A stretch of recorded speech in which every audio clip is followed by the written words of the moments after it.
Senhoras e senhores, sejam muito bem-vindos à nossa imersão sobre as 5 áreas da vida. Essa imersão vai ser uma mistura de orientação com confissão. É um pouco sobre como você deveria fazer e um pouco sobre como eu faço ou tento fazer na maioria das vezes. Portanto, espere uma mente aberta e um coração aberto nesta aula que se segue. Nós estamos aqui para poder, de alguma forma, impactar a sua vida. Fique até o final. Perguntaram a Santo Agostinho qual era o segredo da vida feliz. Como construir uma vida feliz. Então Agostinho, este santo que na verdade se converteu com 30 e poucos anos, depois das muitas orações de sua mãe Mônica, que mais tarde seria canonizada e se tornaria Santa Mônica, este filósofo, esse estudioso, este professor de eloquência, vai se debruçar sobre as obras e vai refletir para chegar à seguinte conclusão: a felicidade está na sabedoria. E a sabedoria está no equilíbrio, na proporção, na boa medida, na boa proporcionalidade. O que ele vai dizer, portanto, é que é preciso cuidar de cada uma das áreas da vida. Porque assim como o contrário da luz são as trevas, o contrário da sabedoria é a ignorância. Não há meio termo. Ou você sabe e, portanto, é sábio, ou você desconhece e, portanto, é ignorante. Agostinho faz essa distinção. A sua vida é como uma casa, dividida em cômodos. E o fato de um cômodo ter luz ou ser luz não significa que o outro não esteja na escuridão. É isso que Agostinho vai dizer, é isso que Agostinho vai nos ensinar. De maneira que o fato de a sua vida profissional ser luz e estar muito bem, não significa que a sua vida familiar não esteja na escuridão, que a sua vida sentimental não seja trevas, que a sua vida financeira não vá mal, não vá bem. De maneira que é preciso acender as luzes de todos os cômodos para que haja luz na casa inteira. E sim, isso é possível. Porque a sabedoria está aí, nesta boa medida, nesta boa proporcionalidade, em ganhar a vida profissional, em ganhar a vida financeira, mas também em ganhar a vida familiar, a vida sentimental e a vida espiritual. O meu objetivo nesta aula é passar por cada uma das áreas desta vida. O que nós temos aqui é uma imersão. E se é uma imersão, nós estamos falando de profundidade. O raso só interessa aos rasos. Não espere de mim nada menos do que a profundidade teórica e prática no exercício e na reflexão sobre cada uma das áreas da vida. Nós vamos começar com a vida espiritual. E eu começo com a vida espiritual por quê? Porque quem anda na luz enxerga os buracos e os evita. O que eu quero dizer com isso, basicamente, é que se você anda na luz, você consegue evitar problemas porque você consegue enxergá-los. Como diz o salmista, bem-aventurado, portanto feliz, é aquele que medita na palavra de Deus. Não basta lê-la, é preciso meditar. Meditar é refletir, refletir é dobrar-se para dentro, como diz o Cortella. Portanto, é um olhar para dentro. E um olhar para dentro a partir do qual eu consigo extrair sabedoria.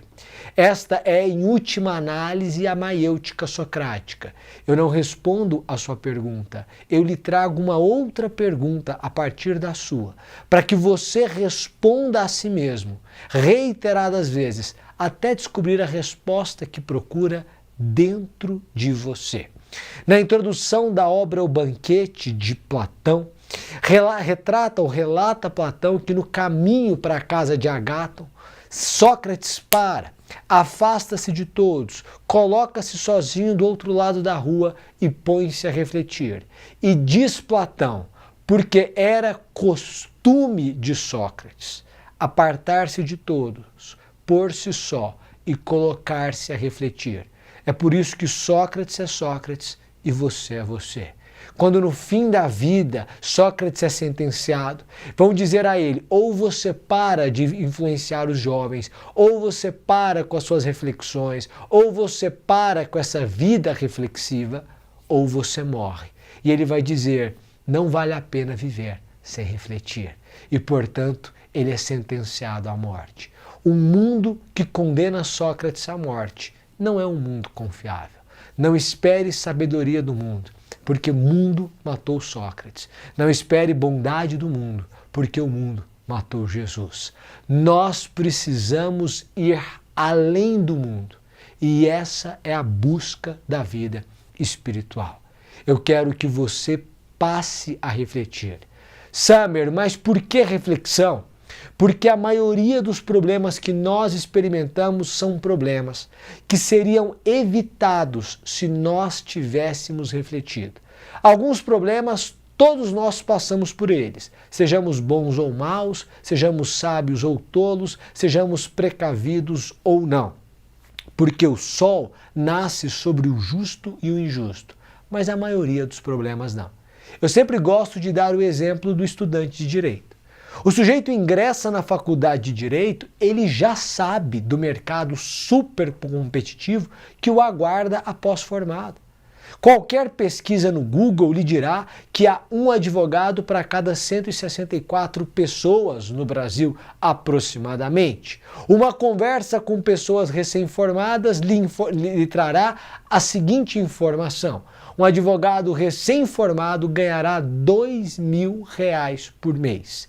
E é difícil você começar na advocacia.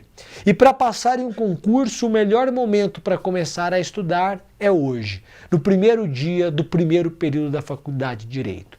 Todas essas informações estão postas. Ele não precisa ser um gênio para perceber a realidade. Ele precisa ser um pouco observador. E, portanto, se ele for um observador, a vida dele será outra. A verdade é que ele não observa. Apesar da facilidade dos dados e da exigência de uma mínima observação, ele é capaz de passar a faculdade de Direito inteira sem estudar. Quando ele se forma, ele não passa em um concurso, ele não passa na prova da OAB, ele é um desempregado. Depois de 3, 4 exames da ordem, então ele é aprovado. Ele é aprovado, ele tem 24, 25 anos de idade, ele vai agora advogar. E a muito custo ele consegue um emprego de R$2.000. Só que agora ele já tem 25 anos e ele continua ganhando R$2.000, agora ele tem 26. Com 26 ele quer ficar noivo, ele namora há 3 anos a mesma mulher, mas ele não tem condições para isso. Ele tem um problema financeiro grave. Ele não consegue pedir a mão da mulher que ama, ele tem um problema na vida sentimental. Ele não consegue... Ele está desapontado com o direito, com a advocacia, com a desvalorização do advogado, ele tem um problema na vida profissional. Ele não consegue mais morar com os pais, ele quer morar só, ele quer ter sua casa, sua liberdade, ele não quer toda hora ter que prestar contas dos horários que sai, dos horários que chega. Ele tem um problema na vida familiar. E como o sujeito não se contenta e não assume a responsabilidade, ele olha para todos esses problemas na vida sentimental, financeira, profissional e familiar e coloca a culpa em Deus. Agora ele tem um problema na vida espiritual. Ele tem um problema em todas as áreas da vida. Por quê? Porque em um momento, quando ele tinha 17, 18 anos de idade, ele não refletiu. Ele enfrenta uma série de problemas oriundos da falta de reflexão.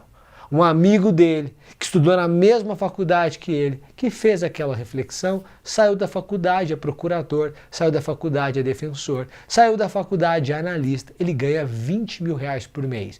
Ele se casa, ele não mora com os pais, ele não está frustrado financeiramente, nem profissionalmente, e não colocou a culpa em Deus, pelo contrário, ele é grato a Deus pelo ocorrido. O que nós temos, 1 milhão de problemas que o sujeito não teria vivenciado se ele tivesse refletido. Quem anda na luz, quem medita na palavra, enxerga os buracos, é bem-aventurado e, portanto, é feliz. Como é que eu, particularmente, lido com a minha vida espiritual? Eu chamo de JOLPS, jejum, oração, louvor, palavra e, consequentemente, santidade. Quando eu não alcanço santidade, eu só confiro e eu estou falhando em uma delas. Ou eu não estou jejuando, ou eu não estou orando, ou não estou louvando, ou não estou estudando, me debruçando sobre a palavra. E quando eu tenho esses 4, a santidade é uma consequência. Então eu começo com o primeiro. Para mim, o jejum é fundamental. Há momentos em que eu não jejuo, há momentos em que eu jejuo. Por que eu jejuo? Porque Cristo, e eu sou cristão, disse: enquanto o noivo está, os convidados não jejuam, enquanto ele estava aqui, em carne e osso na terra. Mas haverá um momento em que o noivo lhes será tirado, e nesse momento, então, eles jejuarão. Então, a recomendação de Cristo é que nós jejuemos. Para o cristão, isso não é uma faculdade. De tempos em tempos, com uma certa frequência, ele deve jejuar. E, portanto, para mim, isso é fundamental. De tempos em tempos eu jejuo. Até muito pouco tempo atrás, um mês atrás, eu jejuava toda segunda-feira.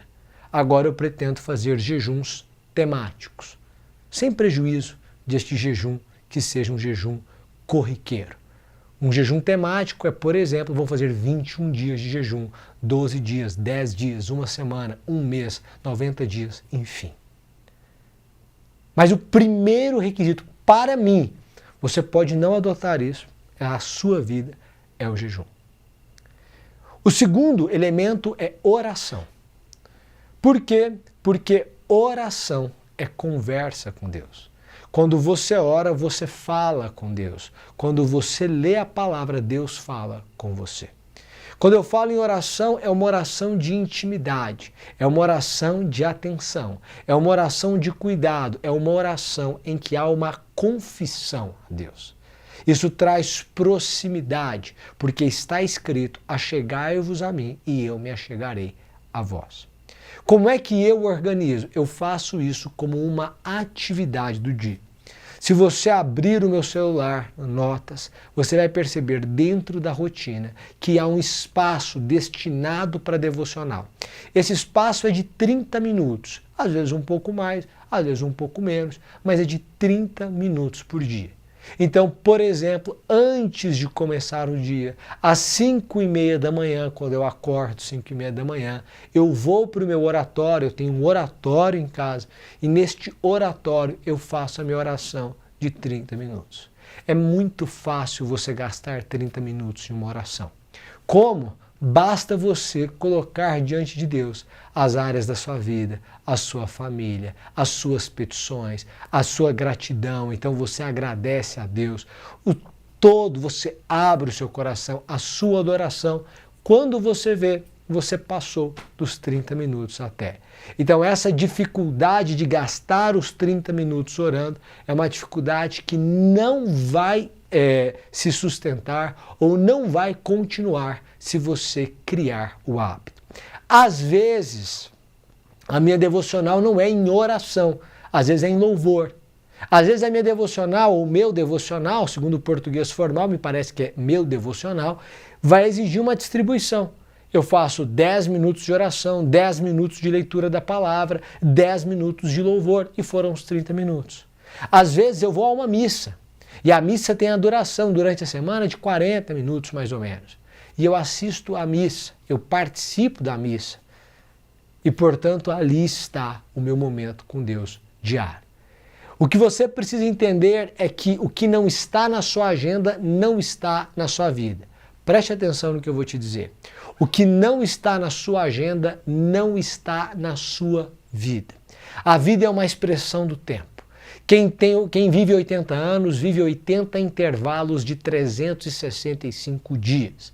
O que eu quero dizer com isso é que a vida é tempo. Quando você me diz que você não tem tempo para orar, para louvar, para a palavra, para jejum, o que você está me dizendo é que você não tem vida espiritual.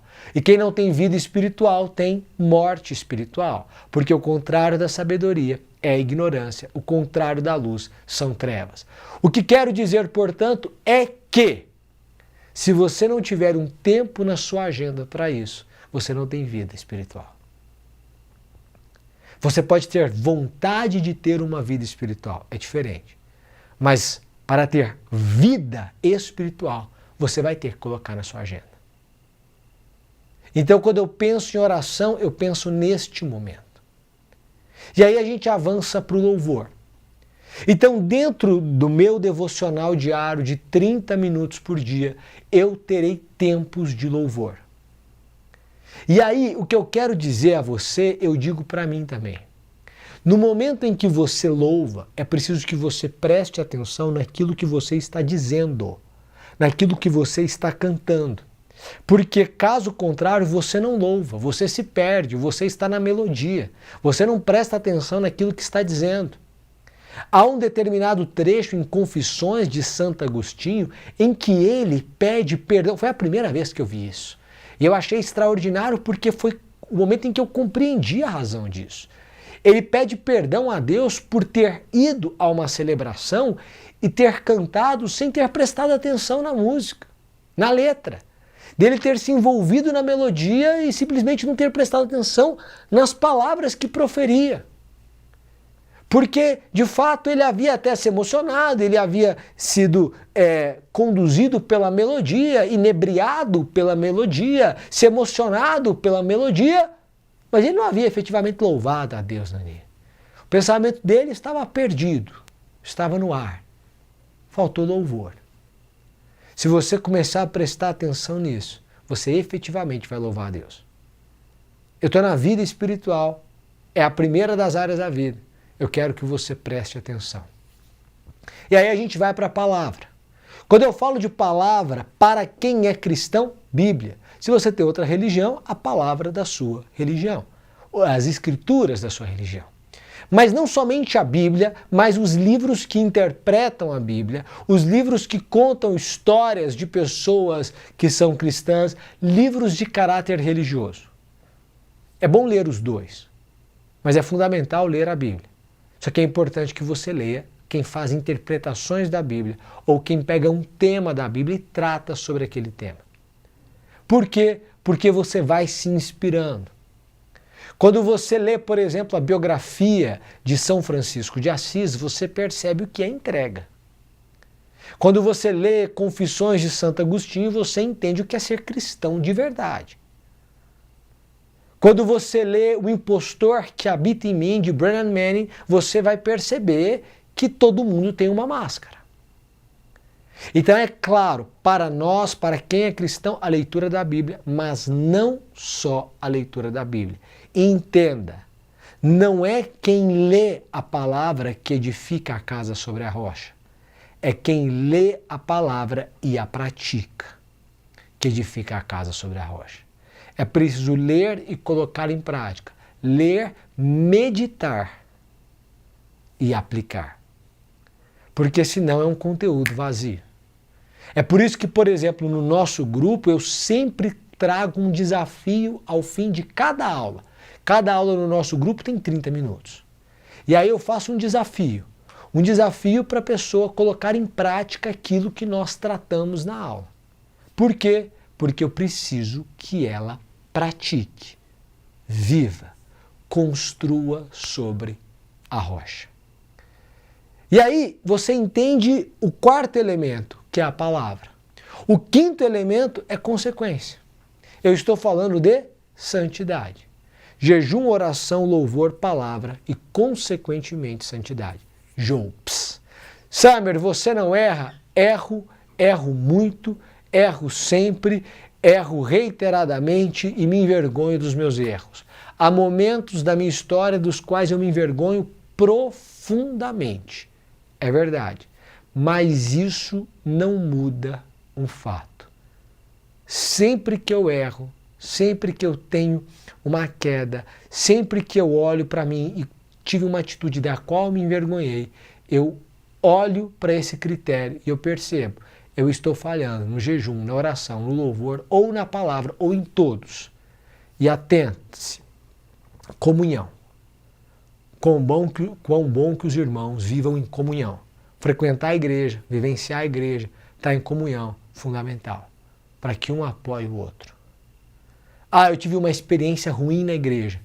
Você pode mudar de igreja. Mas você não pode deixar de ir. Não se engane. O homem não é capaz de viver sozinho.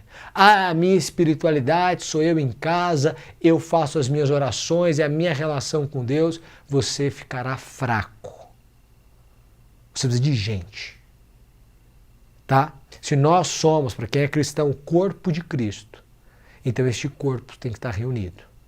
Não se iluda e não se engane. Ok? Ok.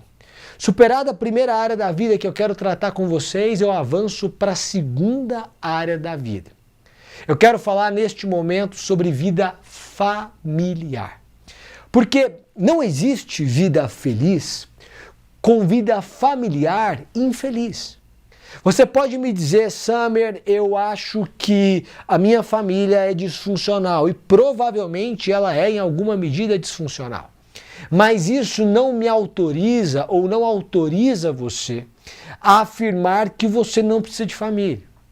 Eu posso ter alguém que não tem uma vida financeira muito bem estruturada, mas que quando olha para o fim da sua vida aos 80 anos diz, eu fui feliz. Mas eu não tenho alguém que tenha uma vida familiar infeliz que possa afirmar que é feliz. A família que você nasce é destino. A família que você constrói é sabedoria. Preste atenção. A família em que você nasce é destino. A família que você constrói é sabedoria. Há uma frase de Sartre muitíssimo conhecida. Em determinado momento da vida não importa mais o que fizeram conosco. Importa o que nós faremos com o que fizeram conosco. Philippa Perry escreve uma obra maravilhosa a respeito da qual eu ministro um curso completo, chamada O Livro que Você Gostaria que os Seus Pais Tivessem Lido. Nessa obra, ela explica a relação dos pais com os filhos. Preste atenção, porque ou você é pai ou mãe, ou você vai ser em algum momento da sua vida. Preste atenção. E aqui você consegue entender a relação dos seus pais com você. Preste atenção. A relação entre os pais e os filhos é como a relação do solo com a planta. A depender do solo, a planta nasce, cresce, floresce, frutifica e tem todo o seu potencial explorado. Ela é exuberante. Mas a depender do solo, essa planta não cresce o que deveria crescer. Ela não floresce, ela não frutifica. A depender do solo, ela morre. E assim é a relação dos pais com os filhos. Muito provavelmente a sua relação com o seu pai é uma relação, ou com seus pais, é uma relação que não é 100% funcional.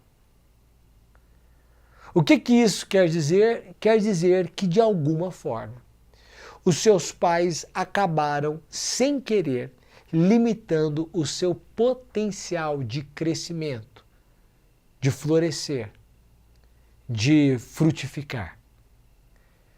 Isso acontece porque os seus pais, de certa forma, reproduziram os traumas que eles receberam da educação dos seus avós. E, portanto, os seus pais reproduziram os traumas que receberam na educação dos seus avós, que receberam dos seus avós em sua educação, e eles passaram para você. E agora você, sem perceber, está reproduzindo esses traumas na vida do seu filho. É por isso que muitas vezes você chama a atenção do seu filho e aí você diz, gente, eu estou me comportando como meu pai. Eu estou fazendo como a minha mãe. E você, de certa forma, se sente feliz, porque ninguém reputa que a própria educação falhou. Mas é porque você não se lembra do sentimento que você teve quando o seu pai gritou com você, quando você tinha 6 anos de idade, e disse que você era burro, incapaz, que você não tinha condições, que você não pertencia àquilo. Aquilo afetou a sua autoestima de uma forma tão grave que até hoje você se sente menor, incapaz, burro, não pertencente. É por isso que você, aqui Philippa Perry vai dizer, você percebe uma distinção entre pessoas.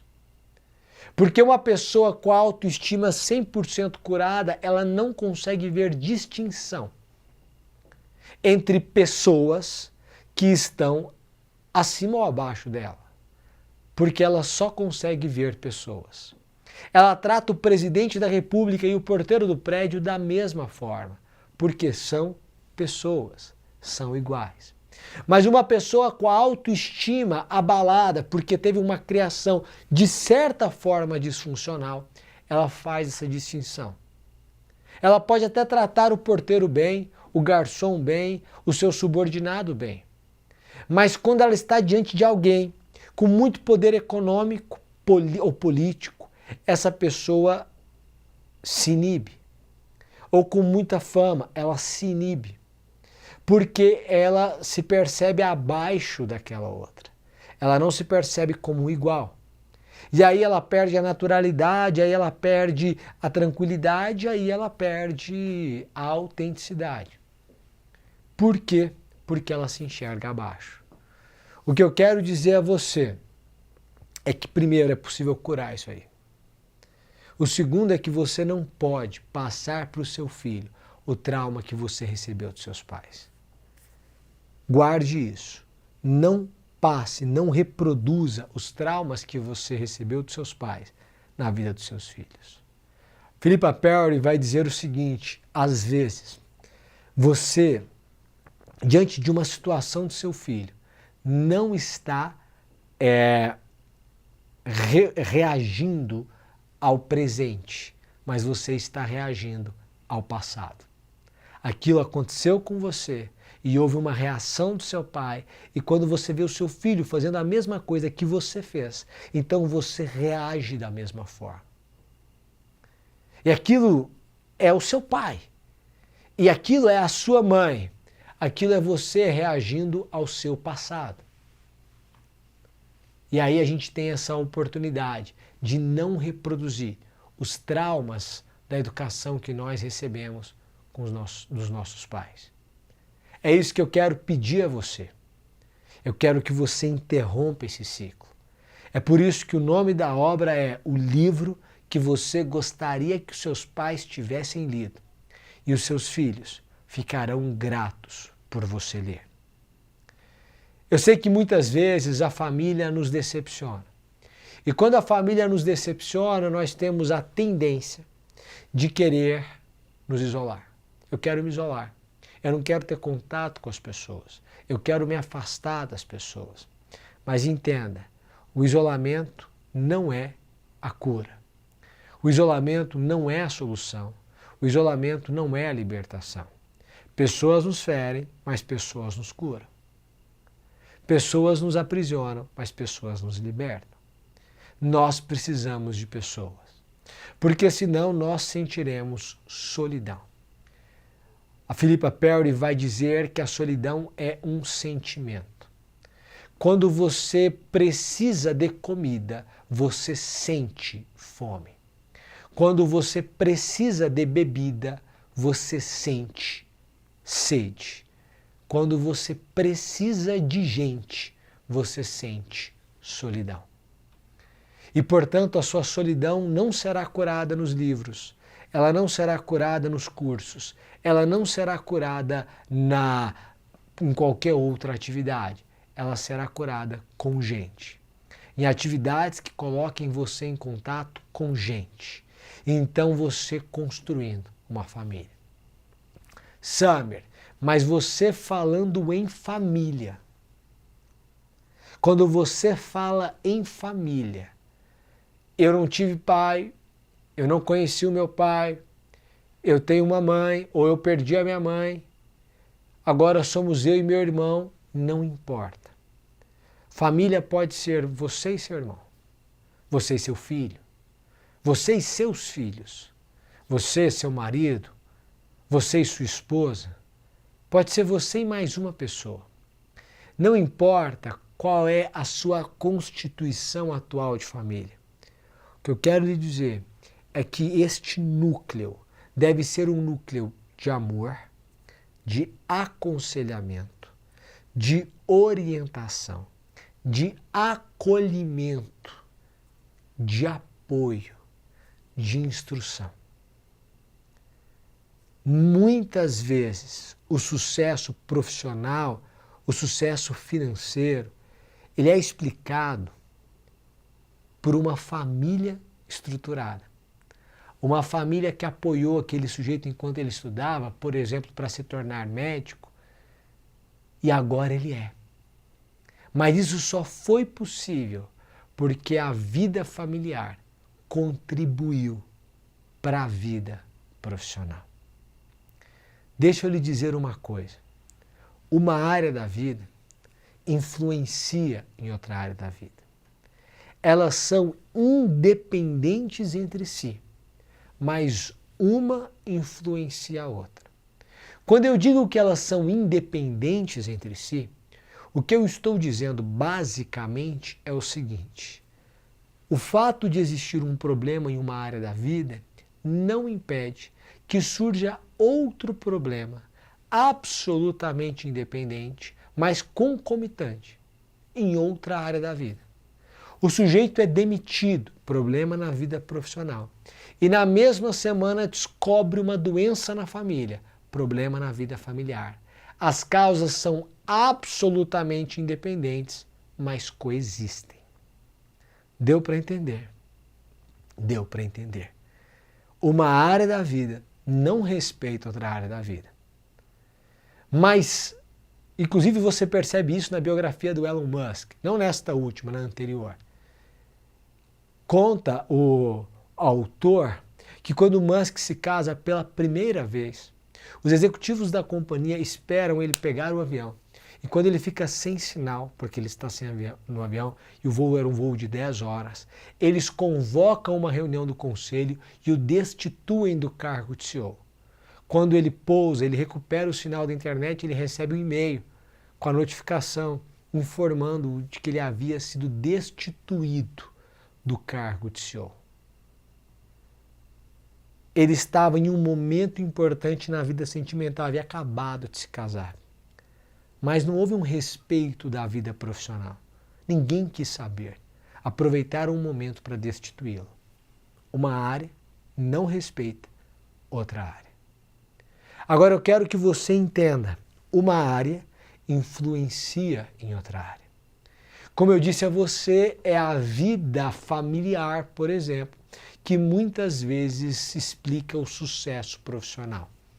É um pai e uma mãe que incentivam a cultura dentro de casa, a leitura dentro de casa, a ousadia dentro de casa, o empreendedorismo dentro de casa, que acabam incutindo no filho esta capacidade e esta coragem de empreender e de profissionalmente se sobressair.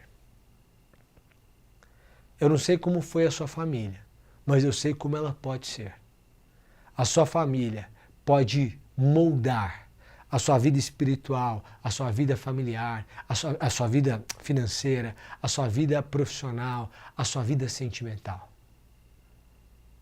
Esta base familiar, e veja, nós estamos falando de duas bases, vida espiritual e vida familiar.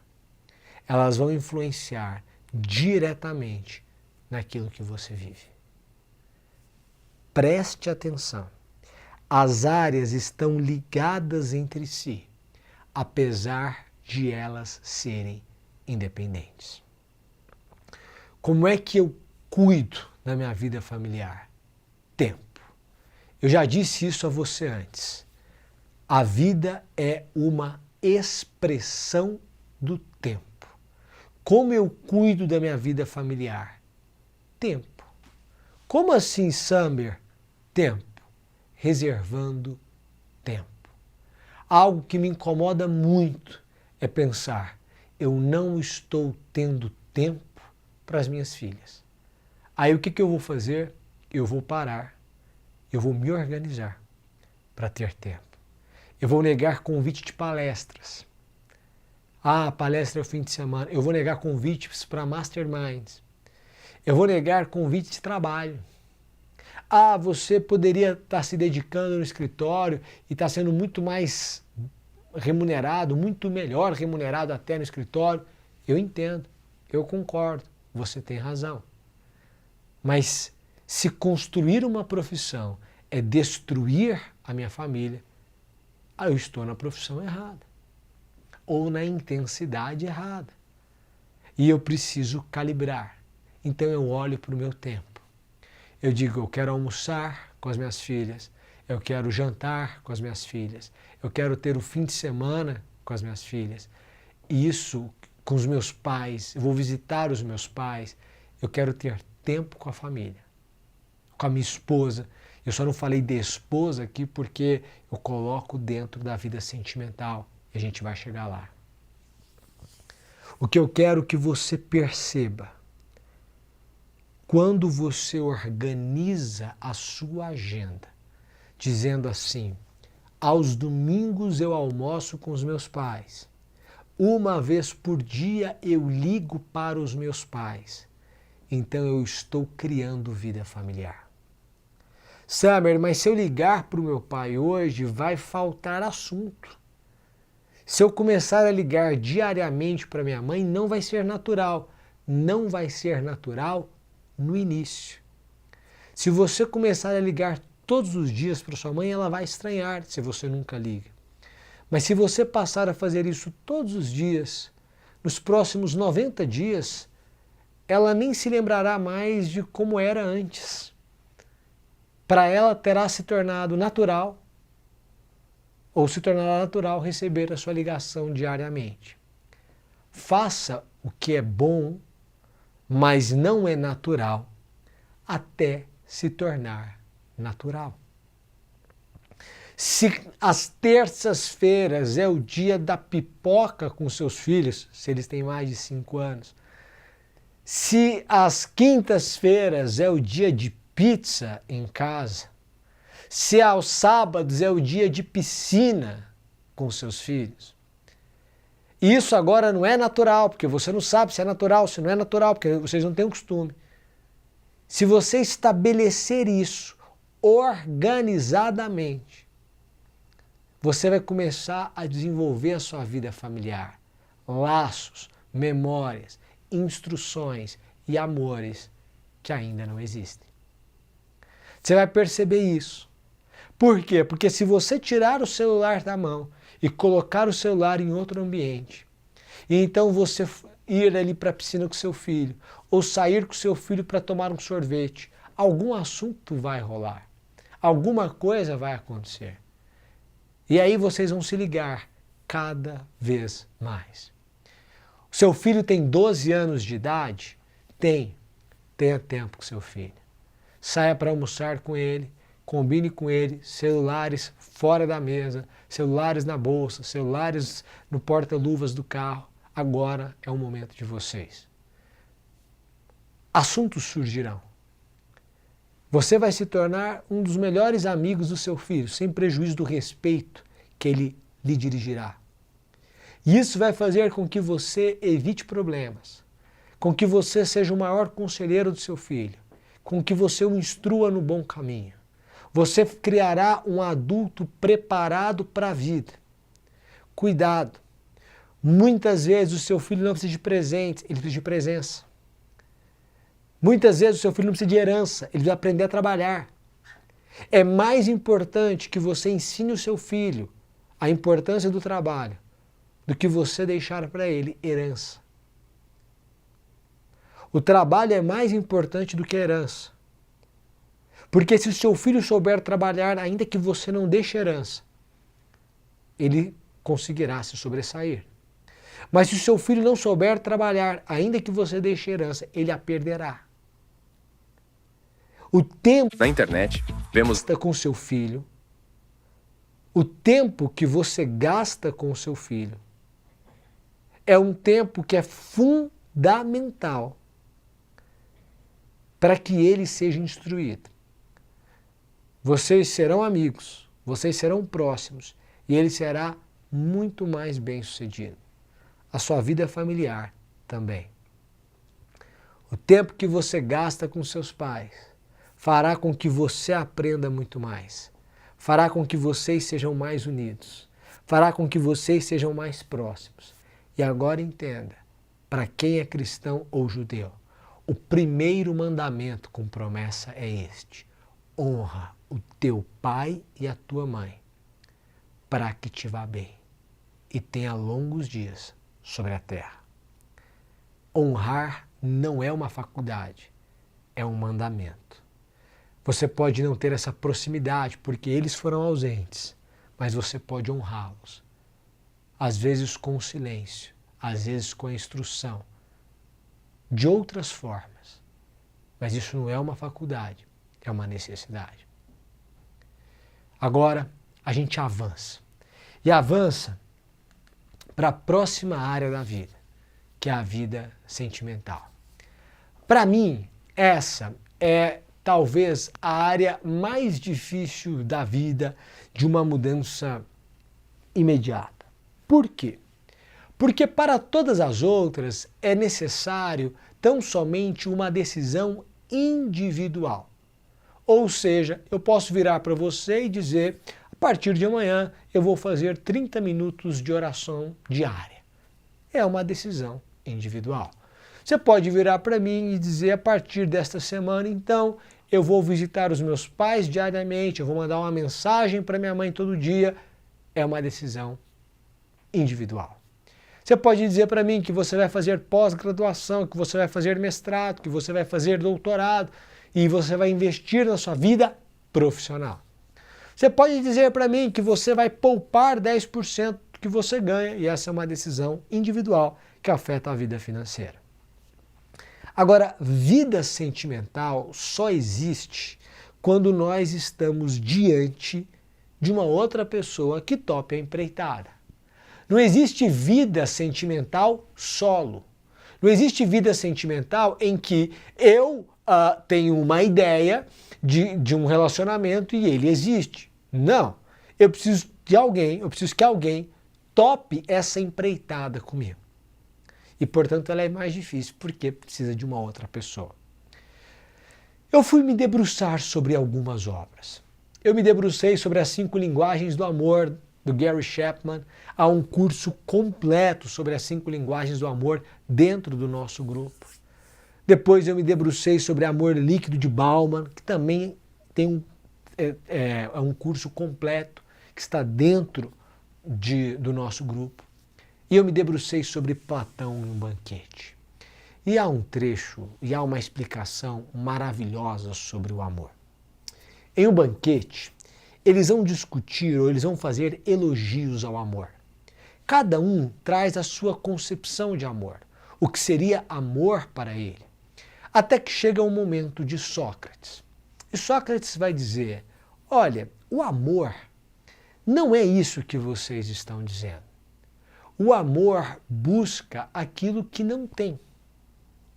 Então, o amor busca o que é belo e o que é bom. De maneira que ninguém encontra o amor, mas as pessoas são encontradas por ele. É o amor que vai atrás daquilo que é belo e daquilo que é bom.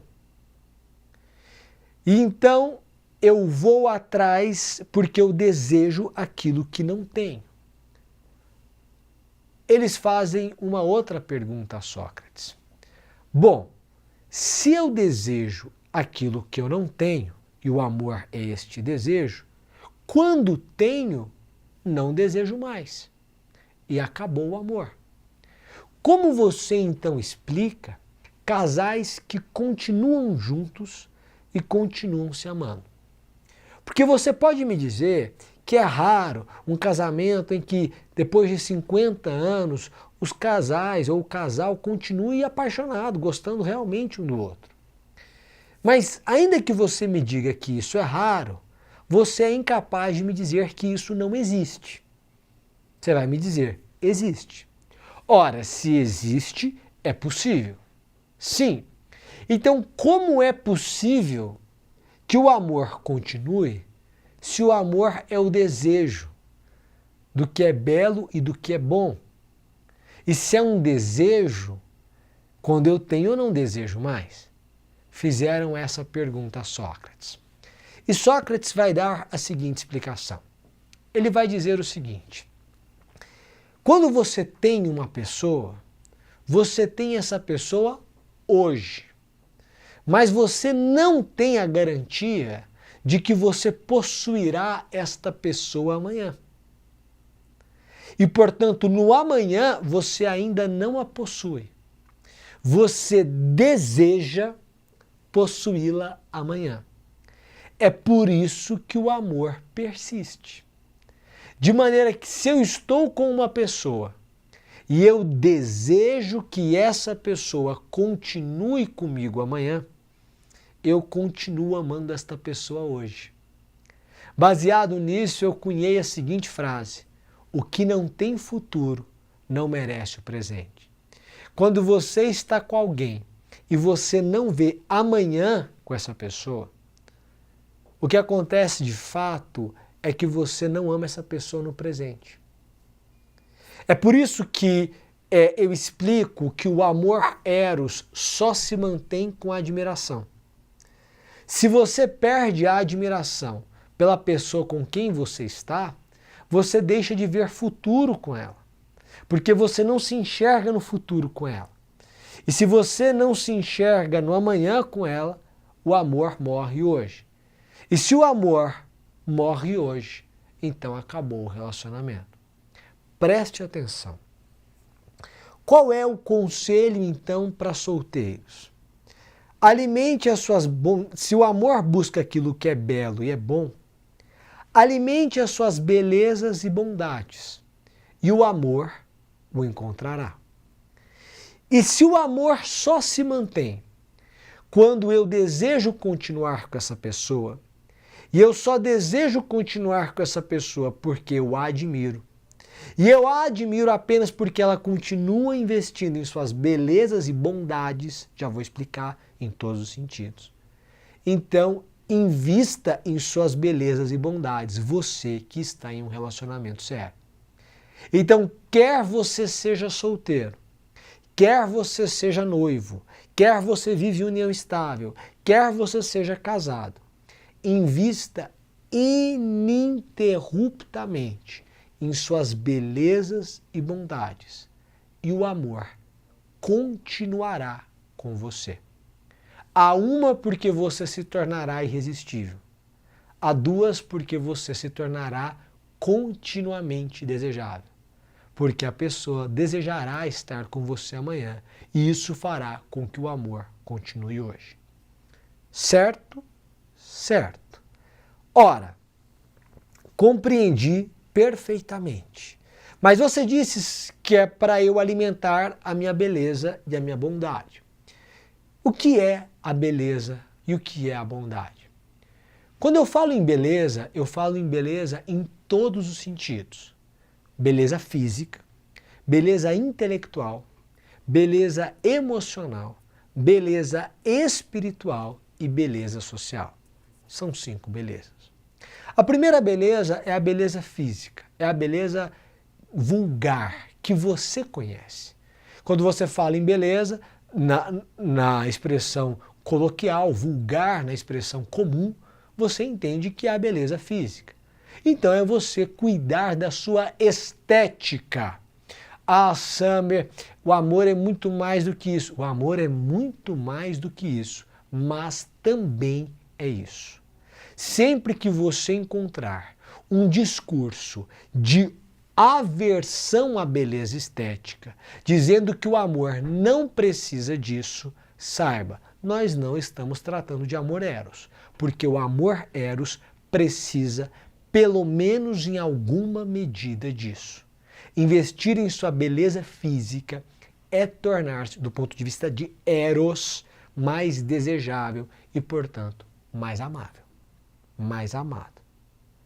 É só você pensar no seu marido aí, se ele fosse mais bonito, provavelmente você o amaria mais.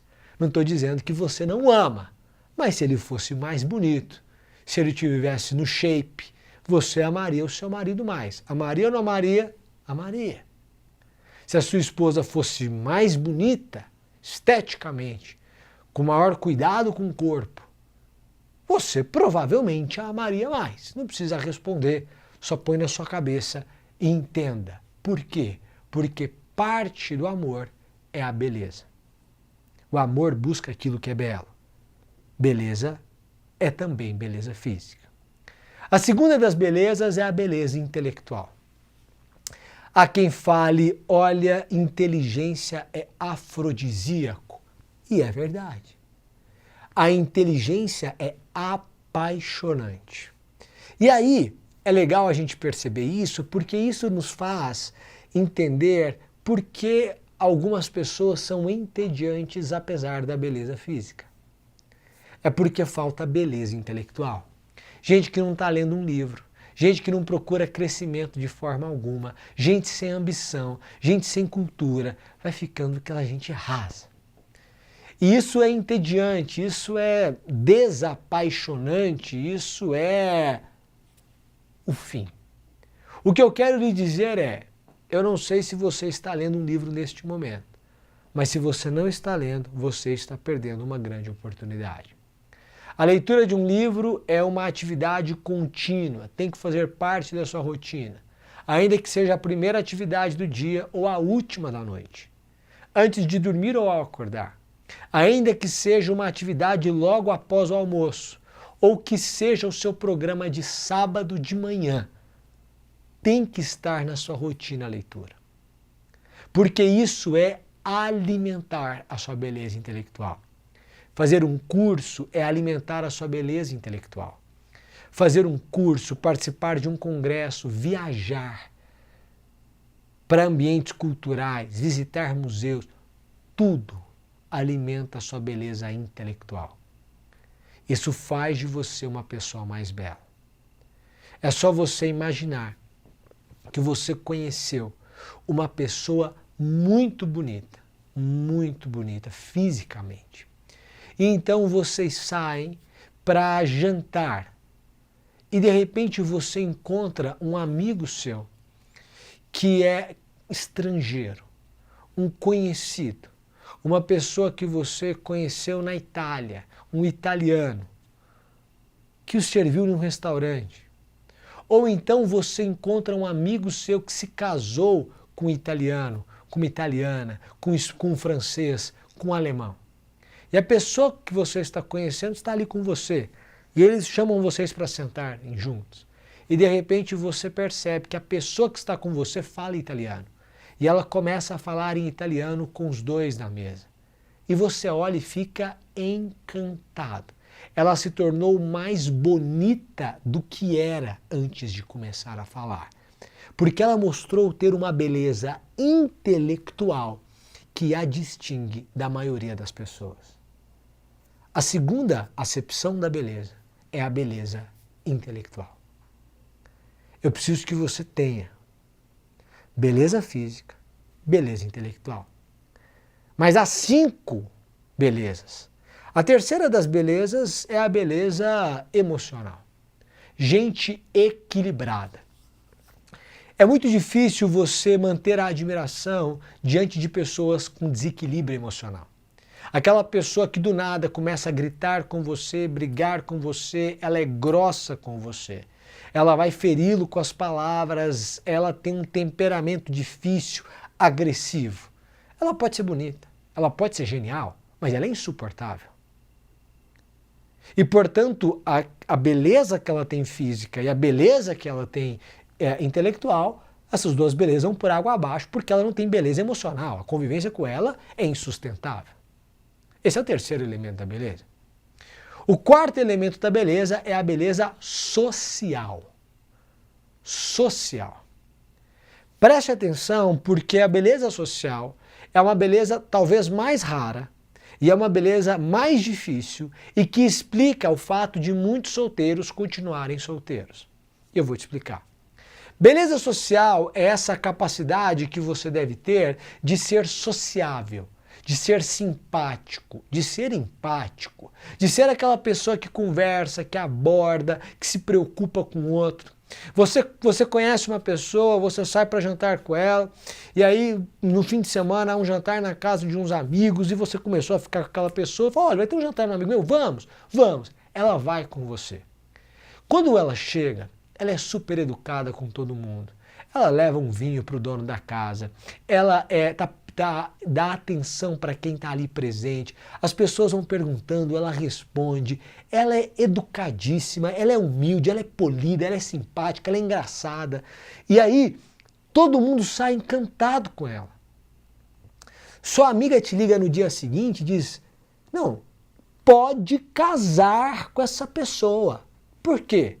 Não é a beleza física, não é a beleza intelectual, não é a beleza emocional, é a beleza social. Claro, todas as outras se manifestaram. Chegou era uma pessoa bonita, chegou era uma pessoa equilibrada, não saiu brigando com os outros, gritando com os outros. Chegou era uma pessoa inteligente, os assuntos na mesa foram sendo trocados, moldados, explorados, e ela mostrou que sabia. Mas, mais do que isso, ela é simpática, ela distribui sorrisos, ela não é falsa. Aquela pessoa tem beleza social. Chega num casamento, chega numa turma, ela faz amizade, ela puxa um papo. Aí qual que é a grande dificuldade do solteiro hoje? Ele fala, eu estou investindo nas minhas belezas e bondades, eu estou indo na academia, eu estou lendo um livro, eu estou me vestindo bem, mas não está acontecendo. Não está acontecendo porque você não tem beleza social. Você fica em casa, onde você chega fica calado, fechado, não faz uma amizade, não procura ninguém, não conversa, não puxa um papo, não é simpático, não vai. Se você não tiver beleza social, você não vai expandir as suas redes de contato. E se você não expandir as suas redes de contato, você não vai conhecer ninguém. Tem que ter beleza social. É uma dificuldade para o marido ou para a esposa, quando o marido ou a esposa, fechadão. Chega numa festa e fica preocupado que a pessoa não interage, ela não conversa, ela não se solta. Você tem que ficar puxando o tempo inteiro para ver se ela entrosa com alguém. Falta beleza social. Quarto aspecto da beleza. E o quinto é beleza espiritual, gente com fé. Gente preocupada com essa busca espiritual. Ai, Samuel, mas eu conheço uma pessoa que é ateia e quer... Tá bom. Mas a beleza espiritual. E aí quem vai dizer isso, você vai extrair isso da própria leitura do banquete, é o ápice do amor. Porque aí as almas se ligam. Alguém me perguntou se eu acredito em alma gêmea. Eu acredito em alma gêmea. Não em almas gêmeas, mas em almas gêmeas. Que significa basicamente duas pessoas que decidiram ficar juntas e que estão construindo essa unidade. Bauman vai dizer em Amor Líquido que só se alcança o mais elevado padrão de amor quando um casal passa pelo teste do tempo. É Bauman. Se quiser discutir, você vai discutir com Bauman. Então você precisa passar pelos mais elevados, para alcançar o mais elevado padrão de amor, você precisa passar pelo teste do tempo. De tempo. Porque o tempo vai exigir de você sacrifícios e flexibilidade. Para você e a outra pessoa construírem essa unidade. E isso significa que vocês têm um valor em comum. Que é, nós vamos ficar juntos para sempre. E isso significa basicamente que vocês estão na busca do mais elevado padrão de amor. E a visão é espiritual. Preste atenção, ela é espiritual. O que Platão vai dizer na obra é que as pessoas que colocam o seu amor naquilo que é dinheiro ou corpo, colocam o seu amor naquilo que é passageiro. Porque o dinheiro alguém lhe toma e o corpo uma hora vai embora. E portanto, indo embora o corpo ou o dinheiro, o amor também vai. Mas aqueles que buscam o mais elevado padrão de amor, colocam o amor no aspecto espiritual. De forma que com o tempo, como a beleza diminui e pode ocorrer de o dinheiro diminuir, ainda assim haverá amor. Porque o amor foi posto no seu lugar de mais alta hierarquia, ou no lugar de mais alta hierarquia, que é a espiritual. Quinta acepção de beleza. beleza física, beleza intelectual, beleza emocional, beleza social e beleza espiritual. Mas também há bondade.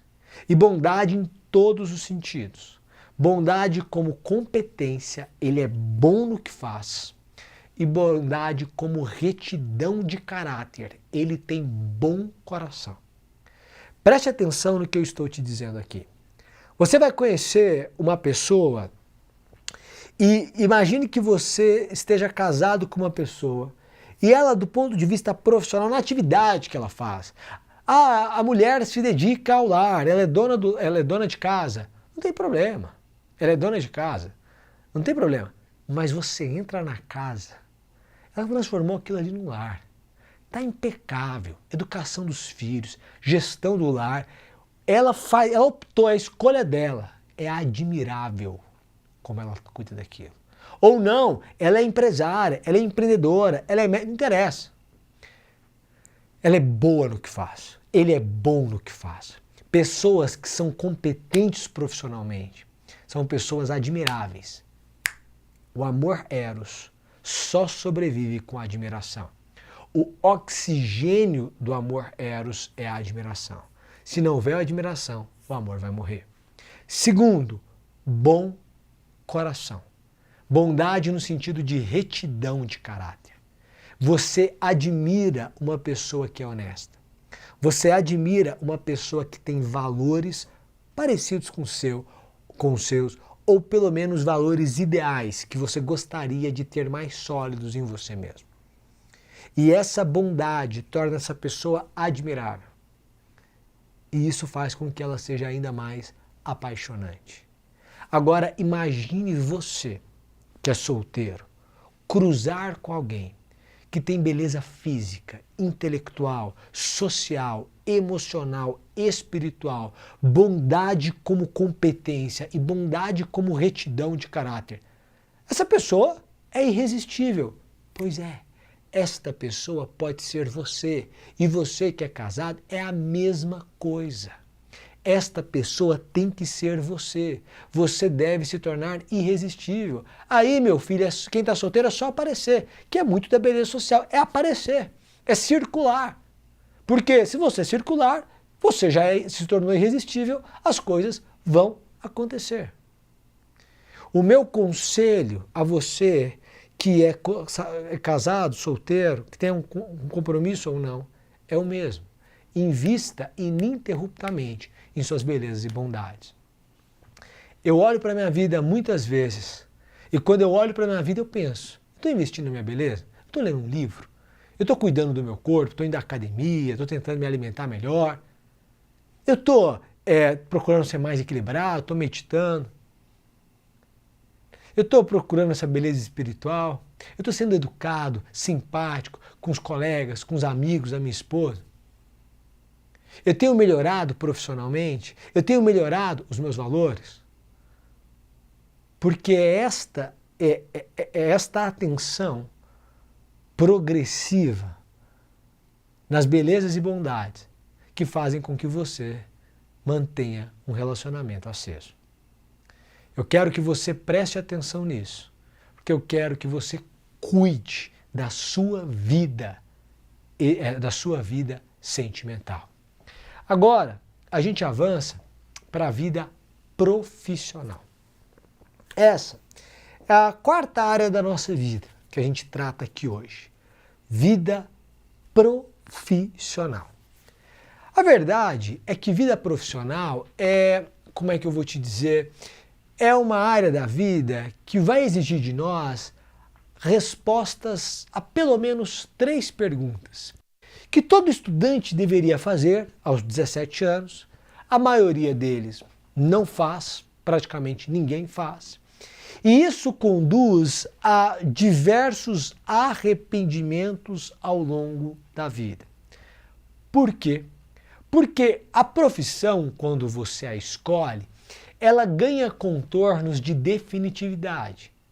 Definitividade, ou seja, eu vou fazer isso pelo resto da vida. Aí você vai dizer, tá, mas você vai fazer isso pelo resto da vida? Talvez não. Mas a ideia é que seja pelo resto da vida. Você pode mudar. Eu fui delegado, eu fui juiz, eu sou advogado, empreendedor, professor. Quer dizer, eu mudei de profissão ao longo da vida. Mas quando eu decidi fazer direito, eu disse, olha, eu vou, depois de um tempo na faculdade, disse, olha, eu vou ser juiz. A ideia é que haja contornos de definitividade. Quais são as perguntas que alguém deve fazer quando vai escolher a sua profissão? Primeira pergunta, o que você gosta de fazer? Peter Drucker escreve um artigo publicado na revista de Harvard chamada Gerenciando a Si Mesmo. Nós temos um curso completo sobre os 10 artigos dessa revista dentro do nosso grupo. Um destes artigos é o do Peter Drucker. E ele vai tratar sobre isso. Saber o que você gosta de fazer, diz ele, não vai definir o que você fará, mas pelo menos vai definir o que você não fará. E isso já é muita coisa. Muita gente se vê imersa em uma profissão que não gosta. Ela diz, olha, se eu pudesse voltar atrás, não faria isso. Às vezes a pessoa entra num trabalho e ela odeia o que ela faz. Ele passou num concurso, ele ganha 5 mil reais por mês, ele odeia aquela atividade. E aí o que ele faz? Ele passa 30, 40 anos naquela atividade, odiando aquela atividade, mas não sai dela. Ah, mas como assim? Pois é, como assim? Não sai dela. Summer, e aí? E aí que nós estamos diante de uma pessoa que precisa compreender a primeira pergunta. O que você gosta de fazer? Gente, não dá para você reclamar do seu trabalho todos os dias e continuar nele para sempre. Summer, eu tenho contas a pagar. Não tem problema. Ninguém está falando para você pedir demissão hoje. O que eu estou dizendo é, se você não gosta do que você faz, você precisa ter um plano detalhado de mudança, porque se falar assim, eu vou mudar, você não muda. Detalhado, com cronograma, vou fazer isso, com flexibilidade, porque a realidade vai se impondo, então talvez o que você iria fazer em um mês, você leve 3, não há problema, mas um plano detalhado de mudança para você sair daquilo em algum momento.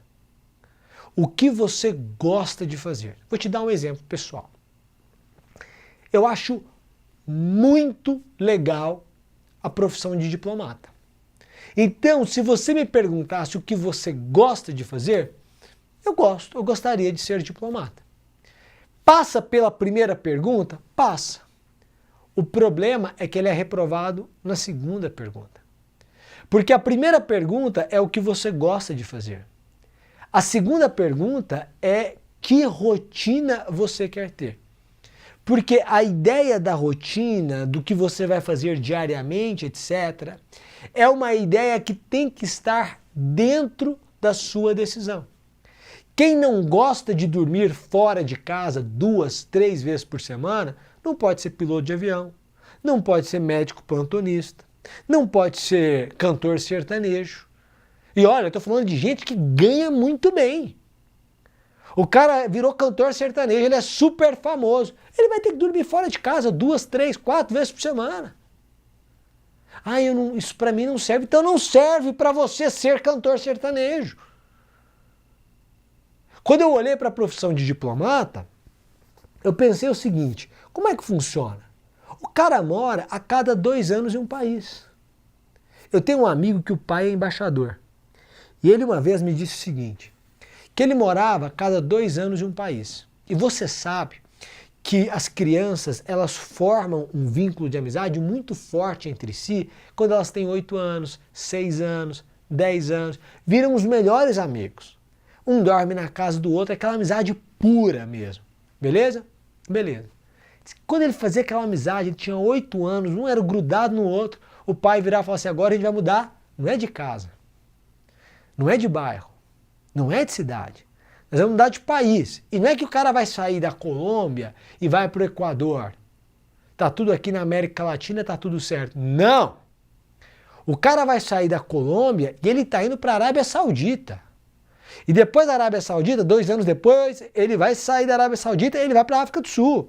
E depois ele vai para a Austrália. E depois ele vai para o Japão. Ou seja, são culturas muito diferentes, idiomas diferentes, pessoas com costumes diferentes. E ele tem 8 anos, e depois ele tem 10, depois ele tem 12. E é traumático. Eu disse, eu não quero essa vida para mim. Eu não quero. Eu não quero essa vida em que a cada 2 anos eu preciso romper todos os laços no lugar dos meus filhos e mudar de país. Então, apesar de eu gostar de uma profissão, ela não serve para mim em razão da rotina. E quando eu tenho essa consciência, isso me ajuda a dizer não. Porque a vida é muito mais sobre dizer não do que sobre dizer sim. Porque é muito legal você ser diplomata, mas é muito ruim você mudar de país a cada 2 anos. Então, em vez de ser diplomata, é melhor ser juiz. Bingo! Você gosta e você consegue responder a segunda pergunta com sim. Eu gostarei desta rotina. Por isso a segunda pergunta. E aqui eu deixo uma pergunta para você. A sua profissão hoje, o seu trabalho hoje, traz para você uma rotina da qual você gosta ou não? Não, eu não gosto da minha rotina, eu dou muito plantão, eu não gosto da minha rotina, eu durmo fora de casa, eu não gosto... Então tá bom. Então a gente vai mexer nisso aí. Como? Plano de mudança. Exemplo, eu sou chamado a ministrar palestras que se eu deixasse, eu ministraria umas 3 palestras por semana, remuneradas. 3 palestras por semana. Eu dormiria fora de casa 3 vezes por semana. Isso acaba com a minha rotina. Primeiro, quebra toda a minha rotina que eu organizo durante a semana. Primeiro ponto. Segundo, me priva da minha família. Terceiro, prejudica a minha vida sentimental. Quarto, abala a minha vida espiritual, porque eu não estou em comunhão na igreja, etc. Então tem um impacto. Para mim não serve. Então eu vou dar 1 palestra por mês, 2 palestras por mês. A vida é mais sobre dizer não do que sobre dizer sim. Que rotina você quer ter? Tudo é construído. Eu não estou dizendo que você não tenha que se submeter a coisas que você não gosta por um período de tempo. O que eu estou dizendo é que você não tem que se submeter a coisas que você não gosta por um período ininterrupto, ou seja, em caráter continuado. Tem que ter data, tem que ter plano, tem que ter meta. Eu gostava muito de uma frase do Abílio Diniz que dizia o seguinte: eu amo a minha rotina, fui eu que a construí. Então, qualidade de vida é você ser dono da sua agenda, podendo conviver com as pessoas que você ama em um padrão de vida que para você seja satisfatório. Então eu vou te dar um exemplo. Para muita gente, viajar, poder conviver com a sua família em um apartamento super legal e poder viajar para o exterior 2 vezes por ano, ainda que em classe econômica e ficando em um bom hotel, mas não em um hotel de luxo, é maravilhoso. Para outras pessoas, teria que ser uma casa, teria que ser na classe executiva, teria que ser em um hotel 5 estrelas. Para outras pessoas, isso teria que ser numa mansão, teria que ser num avião particular e teria que ser num hotel de alto luxo e na suíte presidencial. Eu não condeno nenhum dos 3. Você só precisa descobrir onde você está. Porque se para você não faz a menor diferença se o avião é seu ou se você está viajando de executiva, então você já sabe calibrar a sua ambição. O que você precisa perceber é basicamente o seguinte: eu sou dono da minha agenda? Eu convivo com as pessoas que eu amo? E segundo um padrão de vida que me é satisfatório? Porque senão eu vou precisar mexer na minha vida profissional para chegar lá.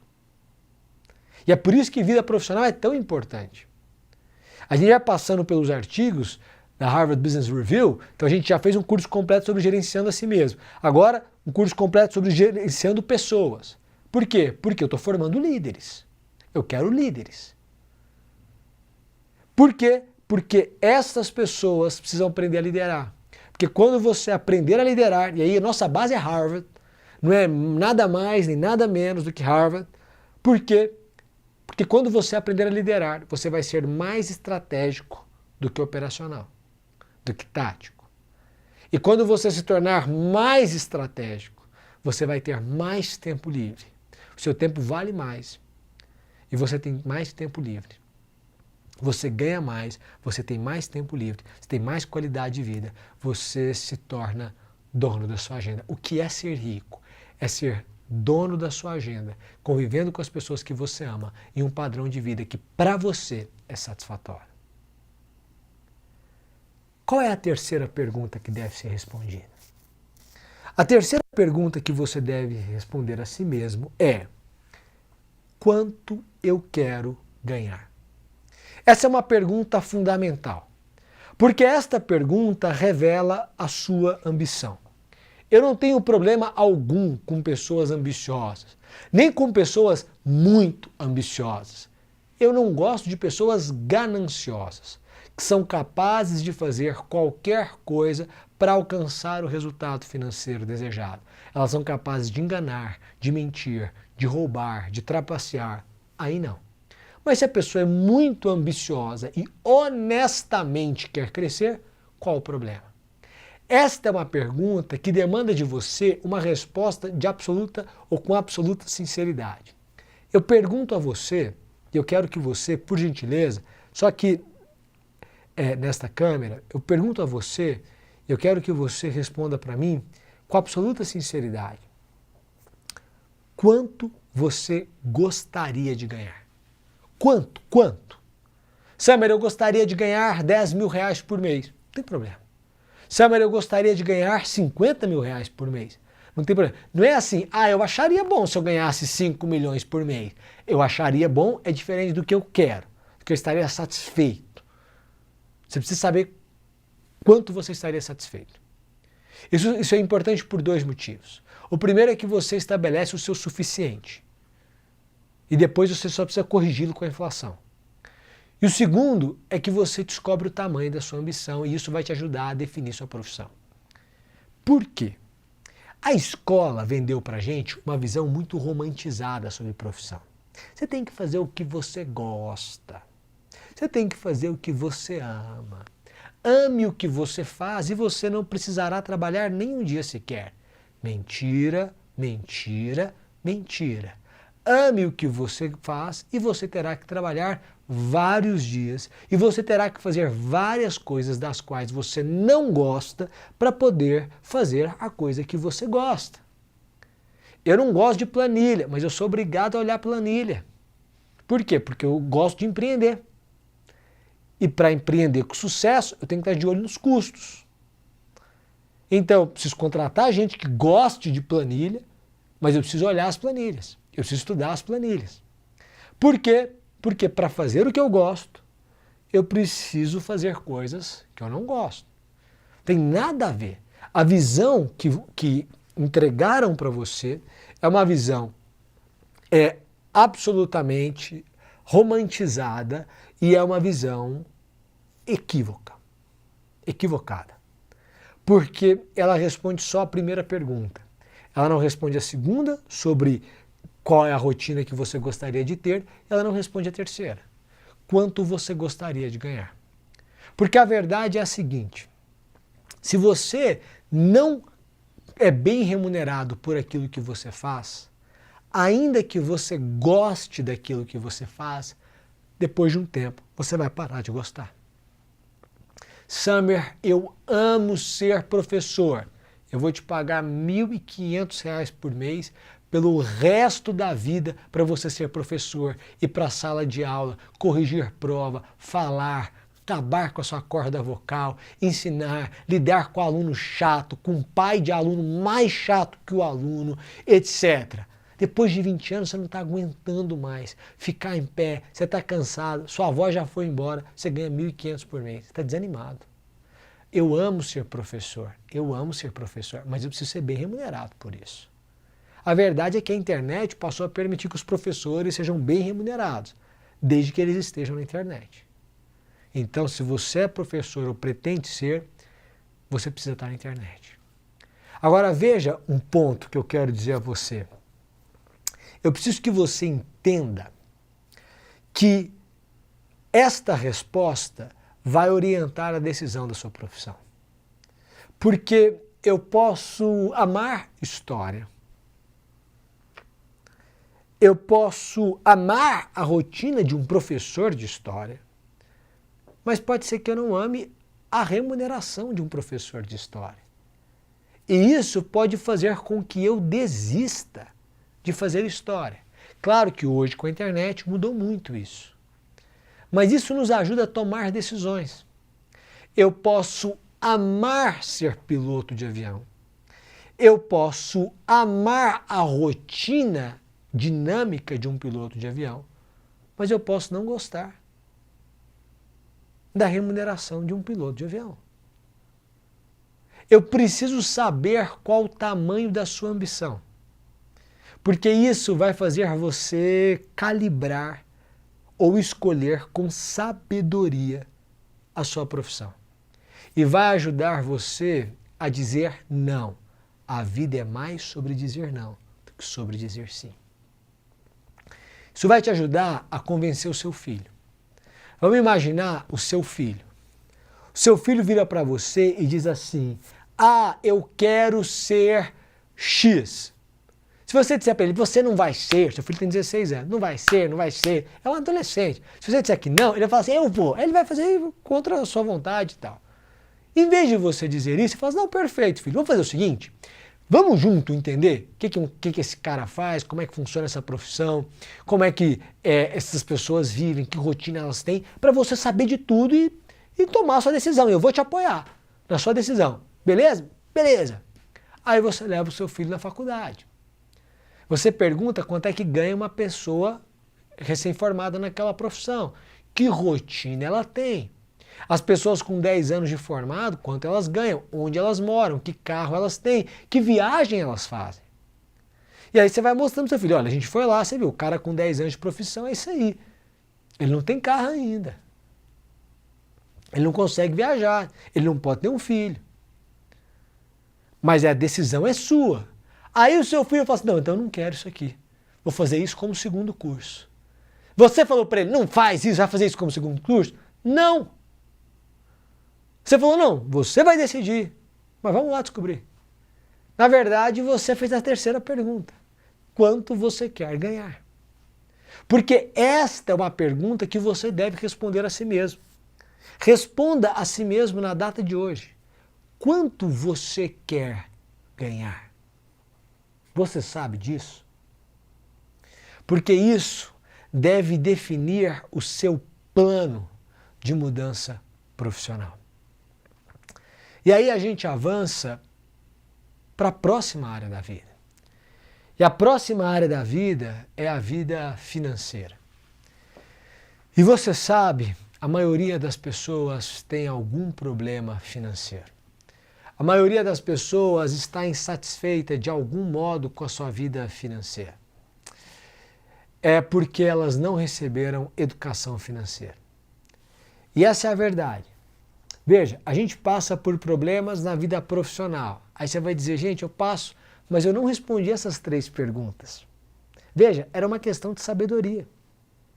Se a sabedoria estivesse presente na sua vida, você estaria em outro nível. Concorda comigo? Perfeito. Então, se você tivesse sabedoria aos 17 anos, hoje você estaria em outro patamar. Não faltou potencial, não faltou oportunidade, não faltou tempo, faltou sabedoria. Por isso que eu sempre faço um convite à sabedoria, porque é a sabedoria que vai fazer com que hoje você tome decisões acertadas para amanhã. Na vida financeira, o problema das pessoas é falta de sabedoria. Porque há um inimigo na vida financeira. E o maior inimigo da vida financeira é você. Você é o seu inimigo na vida financeira. O ego é o inimigo. E eu vou te explicar por quê. O capitalismo trata as pessoas, aqui nessa câmera aqui, por favor, o capitalismo trata as pessoas não conforme o dinheiro que elas têm, mas conforme o dinheiro que elas gastam. É muito diferente. Basicamente o seguinte, eu chego em um restaurante e suponhamos que tudo o que eu tenha na conta sejam 10 mil reais. Esse é o meu patrimônio. Então eu chego em um restaurante, eu sento, eu peço um prato e eu peço um vinho de 7 mil reais. Quando o maître ouve o meu pedido e ele vai buscar o vinho, ele fala, meu Deus do céu, quem é esse cara? O cara acabou de pedir um vinho no almoço. Ele está almoçando sozinho, de 7 mil reais. Quem é esse cara? A hora que ele coloca o vinho na mesa, a mesa do lado, o cara conhece de vinho, a mulher conhece de vinho. O cara pediu esse vinho no almoço. Quem é esse cara? E eu passo a ser tratado, visto, admirado, como um bilionário. E suponhamos que eu tenha pedido um Uber Black, isso ia ter entregado para o sujeito 100 reais para ele esperar eu terminar o almoço. E ele está lá parado no carro, esperando o almoço, do lado de fora do carro, só esperando terminar o almoço. Um motorista na porta, o cara pediu um vinho de 7 mil, está todo mundo impressionado. E eu estou sendo muito bem tratado e cortejado no restaurante. Não é pelo dinheiro que eu tenho, é pelo dinheiro que eu gasto. Se você se tornar o maior cliente da joalheria, as pessoas vão te tratar maravilhosamente bem na joalheria. Como um sultão.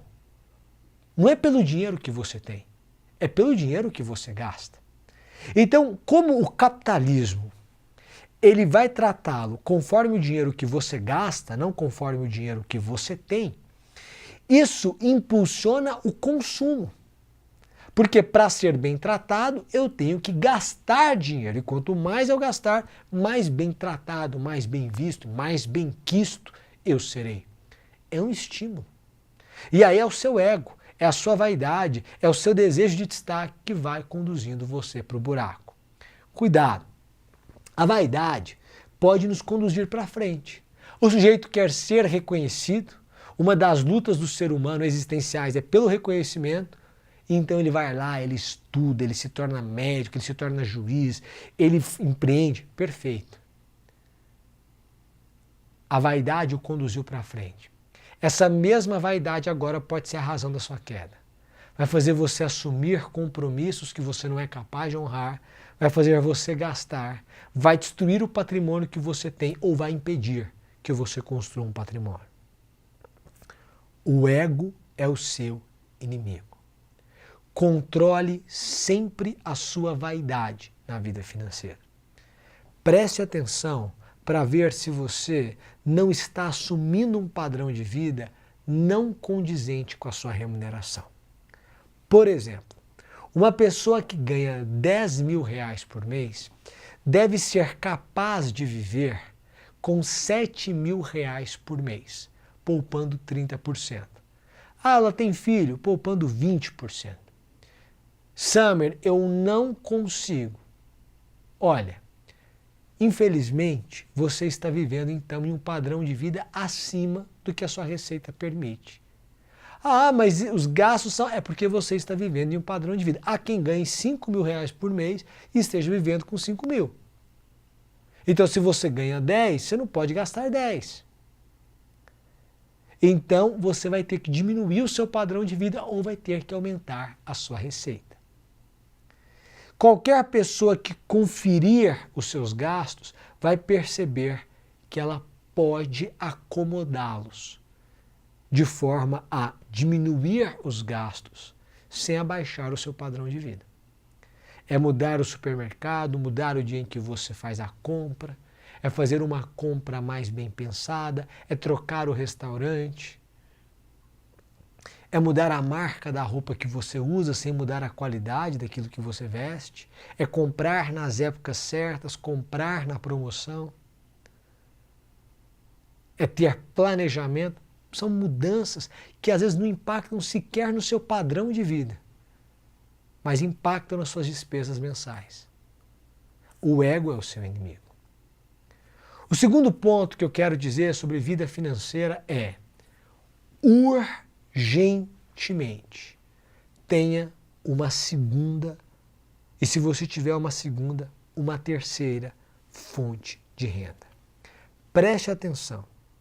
Se você só tem uma fonte de renda, pode comentar aqui embaixo, uma fonte de renda, eu quero lhe dizer o seguinte, em breve ela não será suficiente. Nossa, Samir, que discurso pessimista. Não, não. É um discurso realista. E aqui eu fico com Machado de Assis. Prefiro a realidade. Ela tem pelo menos a vantagem de existir. E a realidade é que uma única fonte de renda não é suficiente. Por quê? Primeiro, porque nós vivemos em um país, em um mundo, posso assim dizer, de inflação. Então, o mesmo dinheiro, o mesmo valor nominal que era suficiente para comprar uma casa, agora não pode comprá-la. O sujeito comprava uma mansão com R$1 milhão. Agora ele compra um apartamento de 100 metros. Ou de 80 metros. Antes era uma mansão. Nossa, ele comprou uma casa de R$1 milhão. Agora ele comprou um apartamento de 80 metros com R$1 milhão. 2 quartos. Então o mesmo valor nominal não resolve. Inflação ela vai comendo o valor nominal. Então você tem que ter duas fontes de renda. Por quê? Isso também torna você menos vulnerável. Se você perder uma fonte, você tem a outra. Se você tiver 3 fontes de renda, ainda menos vulnerável. Se você perder uma, você tem 2. Quanto mais fontes de renda você tiver, menor será a sua vulnerabilidade. Agora eu pergunto a você, quantas fontes de renda você tem? Escreva aí. Quantas fontes de renda você tem? Uma, completamente errado. 2, razoável. 3, certo. Mais de 3, excelente. Quanto mais fontes de renda, melhor. Samir, mas onde é que eu vou arrumar tempo para ter 4 fontes de renda? Meu filho, deixa eu te dizer uma coisa. Depois de uma determinada quantidade de renda, as outras que dali derivam não tomam mais seu tempo. O sujeito que tem R$500 mil aplicados na renda fixa e recebe 5 mil por mês da aplicação, ele tem uma fonte de renda que rende para ele 5 mil reais por mês. Ele não gasta 1 minuto do tempo dele mensal para essa fonte de renda. O sujeito que comprou um imóvel e alugou, ele recebe o aluguel mensalmente. Ele não gasta tempo para isso. O sujeito que comprou ações de empresas pagadoras de dividendos, ele recebe os dividendos. E ele não gasta tempo para isso. Então, só aqui eu enumerei para você 3 fontes de renda, repito, 3 fontes de renda que não tomam tempo. Então você pode ter 3, 4, 5, 6 fontes de renda. E é importante, é necessário, é desejável que você tenha. Então o que eu quero de você? Eu quero que você pense como é que você vai construir essa sua fonte de renda. Essa sua segunda, essa sua terceira. Eu era juiz. Aí eu fundei o CP Iuris. Depois eu fundei o Ser Mais Criativo.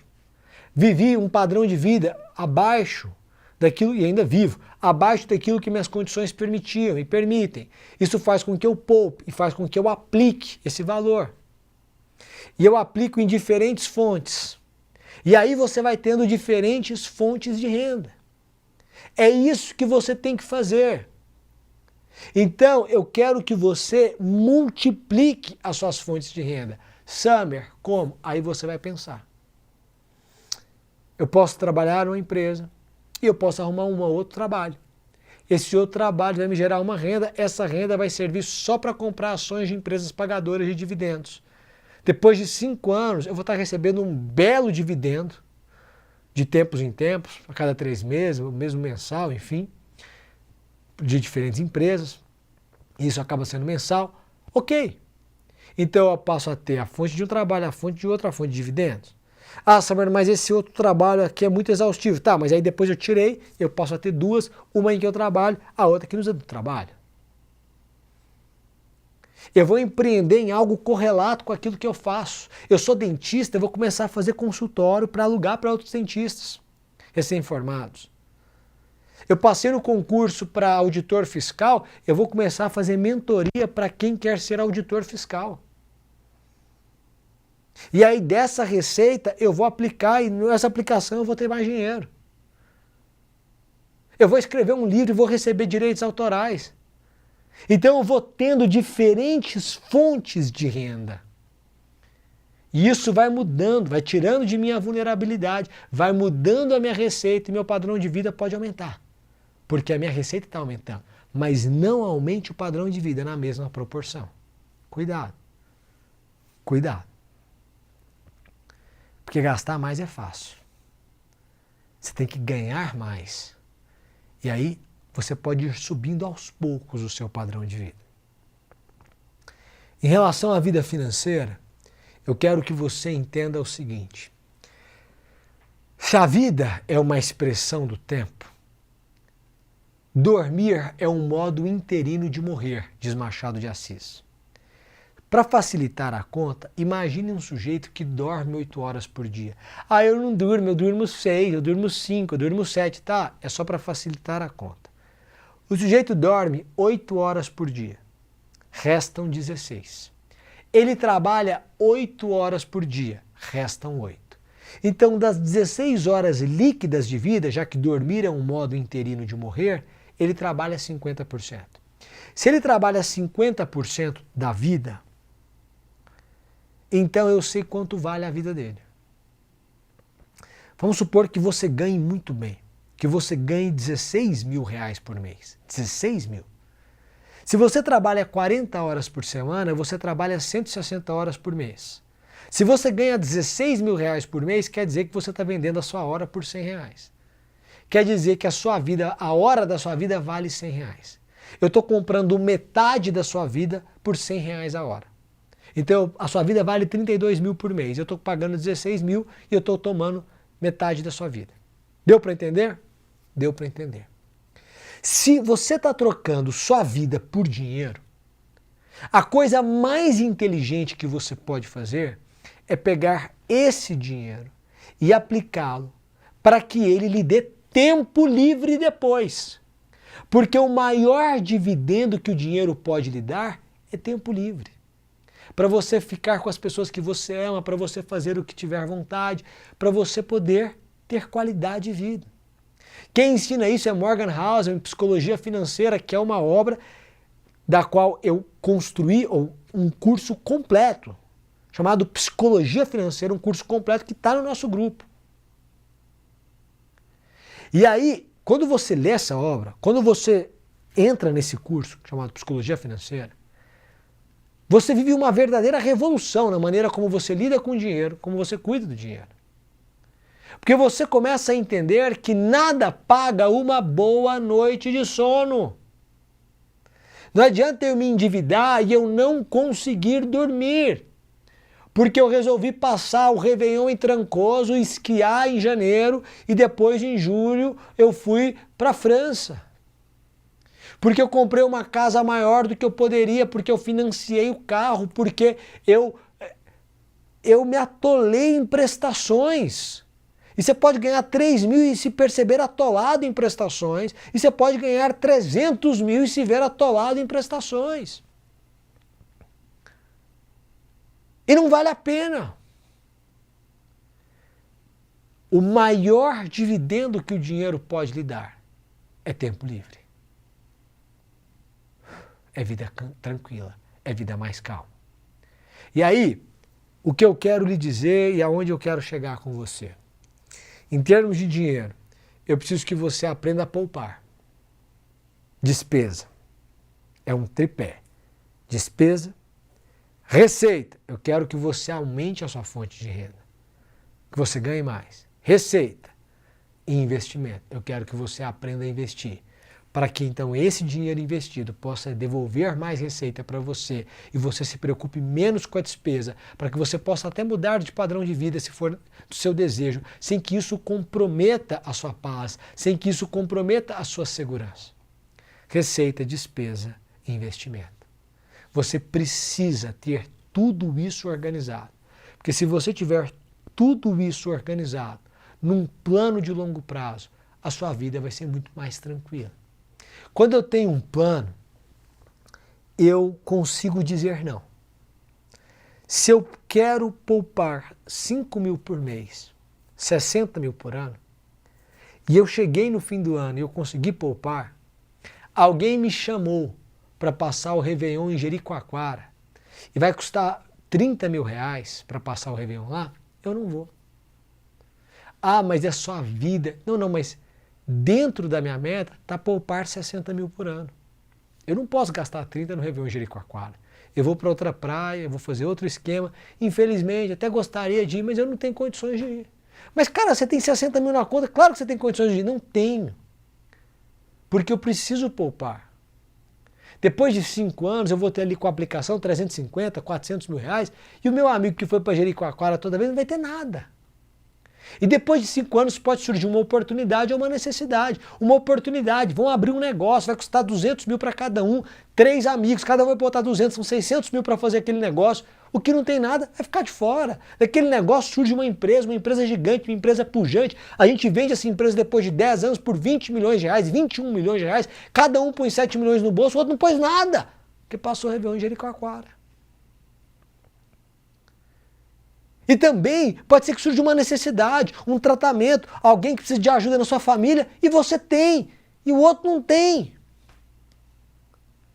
Você precisa poupar sem precisar da necessidade, da razão para.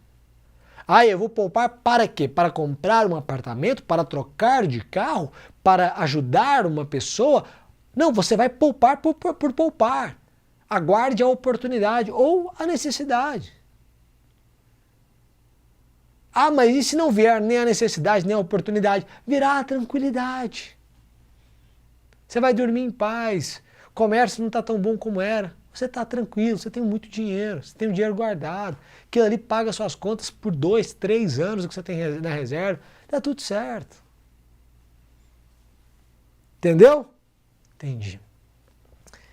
Quando eu pego a vida é dividida em 5 áreas. Vida espiritual, vida profissional, vida financeira, vida familiar, vida sentimental. Para ter uma vida feliz, eu preciso cuidar das 5 áreas da minha vida.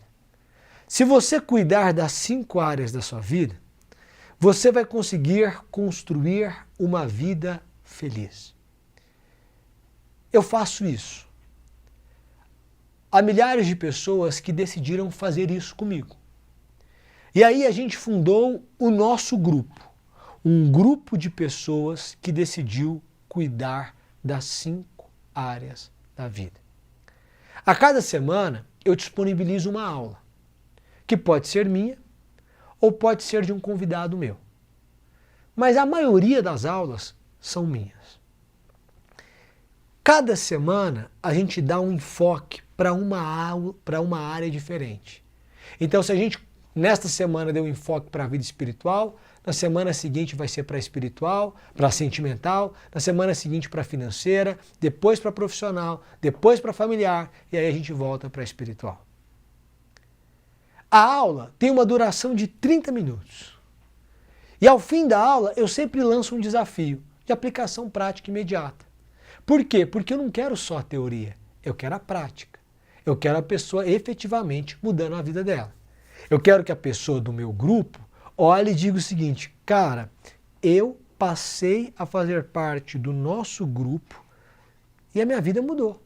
Mas mudou mesmo. Porque eu não conversava com os meus pais, eu voltei a conversar, meu casamento ia mal, agora vai bem, eu não poupava R$1, agora eu tenho patrimônio, eu só tinha uma fonte de renda, agora eu tenho 2, eu não tinha tempo para Deus, agora eu tenho uma vida espiritual saudável. Por isso os desafios. Para começar, essas aulas são sempre aos sábados e elas são gravadas, de forma que o aluno pode assistir a elas quando quiser, quantas vezes quiser. Ele pode até baixar as aulas para assistir offline, que ele vai estar no metrô, numa viagem, no avião. Ele tem a opção das aulas em áudio. E se depois de 6 meses acontecer alguma coisa e ele lembrar daquele conteúdo da aula, ele não precisa assistir a aula de novo, porque ele tem a aula em PDF. à disposição dele. E aí ele tem a opção da aula em áudio. Se ele quiser ouvir no carro, enquanto ele está correndo na esteira, enquanto ele está andando de bicicleta, fazendo uma caminhada, ele também pode. Às segundas-feiras eu disponibilizo uma pílula reflexiva. E essa pílula reflexiva é de duração de uns 5 minutos, em áudio, com uma reflexão para ele levar para a semana. Então ele tem a aula, um desafio. Às segundas ele tem uma pílula reflexiva para começar a semana. Sempre a gente vai passando por uma área da vida. E uma vez por mês a gente tem basicamente uma masterclass. Vira e mexe eu convido alguém. E aí eu já convidei os grandes nomes que você imaginar. Para todas as áreas da vida. Espiritual, sentimental, profissional, financeira, familiar. Para que as pessoas pudessem ir se educando em cada uma das áreas da vida. Assim a gente fundou o nosso grupo. Summer, como é que funciona? Você se inscreve. Quando você se inscreve, automaticamente você recebe por e-mail o link para você baixar o app, o seu login e a sua senha. Se você quiser baixar o app de cara, basta você procurar no Android, na loja do Android ou na App Store, Ser Mais Criativo. E aí você vai baixar o app. Mas você vai receber um e-mail com o seu login, com a sua senha e com o link para você baixar o app. Ah, eu não quero baixar o app. Você digita sermaiscriativo.com.br, loga por lá e assiste por lá. Ok? Summer, só dá para assistir no app? Não, dá para você espelhar e assistir na sua televisão. Tem gente que faz pipoca, senta para assistir a aula, que é um momento de descanso, que pega uma taça de vinho e assiste. Você pode acelerar a aula. Tem gente que fala, você fala devagar. Você pode acelerar a aula. Aí você vai dizer para mim, tá, Summer, eu posso pagar por Pix? Pode. Posso pagar por cartão? Pode. Posso pagar por boleto? Pode. Mas se você tiver um cartão que não tiver o limite, ele vai comprometer só o valor da parcela. Isso é feito automaticamente por um robô, não é por mim, não tem como a gente mudar, então é por um robô. Então para quem não tem limite, é possível o parcelamento inteligente. Aí você vai dizer, mas será que eu tenho tempo? Gente, se você não tiver meia hora por semana, aí você pode desistir. Porque assim, meia hora por semana é o tempo. Você acorda e fala assim, gente, vou fazer o seguinte, se é meia hora, é o tempo que você vai para o trabalho e volta do trabalho. 15 minutos para ir, 15 minutos para voltar, você ouviu. Você vai fazer um exercício, uma caminhada, você coloca no fone de ouvido, 30 minutos já foram. São 30 minutos por semana. É óbvio que você tem esse tempo. É óbvio que você tem esse tempo. Então, se 30 minutos por semana, você não custa nada. A hora que você vê, pá, passou. 30 minutos por semana, você tem tempo. Summer, será que é para mim? Bom, você quer ter uma vida feliz? Você quer ter sabedoria? Você quer que as decisões que você tome hoje se mostrem decisões acertadas daqui a 2, 3, 4, 5 anos? Você quer ter um futuro muito melhor porque você cuidou da sua família, porque você cuidou dos seus filhos, porque você cuidou das suas finanças, você construiu um patrimônio, você aprendeu a investir, você aprendeu a poupar, você aprendeu a controlar o seu ego, você quer construir uma vida profissional mais bem-sucedida, aprender a liderar pessoas, aprender com Harvard como é que você lidera pessoas, você quer aprender com a sabedoria de Salomão? Quer? Então, é para você. Neste momento, você é chamado à ação. O que eu quero é que você transforme a sua vida. E olha, você não tem risco nenhum. Quem corre o risco sou eu. Por quê? Porque todos os cursos que eu disse aqui estão disponíveis lá. E você tem 7 dias de acesso. E que se você quiser, você cancela e você tem um reembolso integral automático. Então você vai lá e se inscreve hoje. Assistir às aulas, não gostei, eu vou lá e cancelo. Pá! Você assistiu às aulas, você teve 7 dias, você pode esgotar um curso e cancelar e ter 100% do valor investido reembolsado. Por quê? Isso é legislação. É uma garantia que a gente te dá, é 100%. É automático, você vai lá e pá, acabou.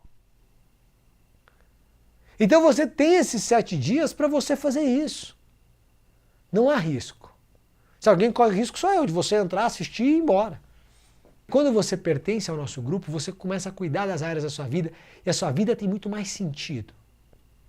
Não corra o risco de viver uma vida sem sentido. A sua vida tem que ter sentido. Eu comecei a cuidar das áreas da minha vida quando eu passei a conversar com pessoas muito mais velhas do que eu e eu perguntava o seguinte: se você pudesse voltar atrás, o que você faria de diferente? E eu vi pessoas muito bem-sucedidas profissionalmente que diziam: olha, eu teria ficado mais próximo dos meus filhos, porque eu fui distante, eles cresceram e hoje eles estão longe de mim, nosso contato é muito pouco. Tem gente que diz para mim: eu teria cuidado do meu casamento, eu me divorciei, a minha primeira mulher foi a melhor mulher da vida. Teve gente que dizia o seguinte: eu teria cuidado das minhas finanças porque eu gastei demais, eu fui vaidoso demais, eu dilapidei o patrimônio que meu pai deixou, eu não construí meu patrimônio, eu fiz maus negócios porque eu queria aparecer. E eu percebia que as pessoas cometiam erros estruturais em uma área da vida e que aquilo poluía, contaminava, viciava todas as outras. Eu estava diante de pessoas que eram infelizes porque haviam errado em uma área da vida. E eu não queria isso para mim. Você quer isso para você? Você não quer. Então, para você adquirir sabedoria e esse cuidado nas áreas da vida, experimente o nosso grupo. Você tem 7 dias para experimentar. E aí, quando você experimentar, você vai perceber como a sua vida pode ter muito mais sentido, pode ser muito mais próspera, pode ser muito mais bem-sucedida e você pode ser muito mais feliz do que você é. Esse grupo não é meu, esse grupo não é seu, esse grupo é nosso. É por isso que o nome dele é O Nosso Grupo. Nós cuidamos de todas as áreas da vida. E esse é meu convite para você hoje. Entre para o nosso grupo. Vai ser um prazer, uma responsabilidade e uma honra ter você como meu aluno, como minha aluna. Hoje eu pretendi ensinar a você sobre as 5 áreas da vida. E eu tenho um último pedido. Cuide das 5 áreas da sua vida. Daqui a 10 anos, a sua vida só terá feito sentido se você tiver cuidado de cada uma das áreas da sua vida. Qui cherche, trouve, dizem os franceses. Quem procura, acha, em bom português. Ou seja, se você procurar cuidar das áreas da sua vida, você encontrará vida em cada uma dessas áreas. Você não precisa de mais tempo de vida, como ensina Sêneca em Sobre a Brevidade da Vida. Você precisa de mais vida no tempo. Isso é diferente. E o nosso convite no nosso grupo é dar mais vida ao seu tempo. Muito obrigado por você ter estado comigo durante todo esse tempo. Eu desejo a você muita vida no tempo, muito tempo de vida, muito cuidado com as áreas da sua vida e uma vida com sentido, com felicidade e com paz. Muito obrigado, seja muito bem-vindo ao nosso grupo e até a nossa aula. Tchau, tchau. Eu conheci o Sam em 2020, através das famosas caixinhas de perguntas. Comecei a acompanhar o conteúdo dele no Instagram, já fiz o curso de escrita, oratória, Clube dos Pensadores, nosso grupo, que é o meu queridinho.